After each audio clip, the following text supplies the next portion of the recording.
So ఇది ఇంకేంటి ఇప్పుడు నేను అనుకుంటున్నా ఏంటంటే ఇప్పుడు ఓన్లీ బీఆర్ఎస్ఆ కాంగ్రెస్ఆ బీజేపీ అని కాదు, ఈ భూమి అనేసరికి నేను ముందు నుంచి చెప్తున్నా కదా, ఇందులో అందరూ ఇన్వాల్వ్ అయి ఉన్నారు. ఇప్పుడు ఇక్కడ కూడా బీజేపీ ఉంది కదా మహేశ్వరంలో, మరి వాళ్ళు ఎందుకు బయటకు వచ్చి కొట్లాడరు? కాంగ్రెస్ వాళ్ళు ఎందుకు మాట్లాడరు?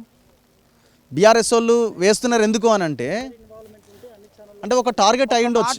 ఒక మాట, వర్టెక్స్ టిఆర్ఎస్ రెండు వేరు కాదు.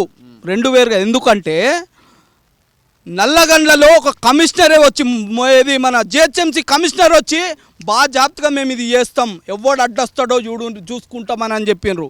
కాబట్టి వర్టెక్స్ వేరు కాదు, ఇలా టిఆర్ఎస్ వేరు కాదు.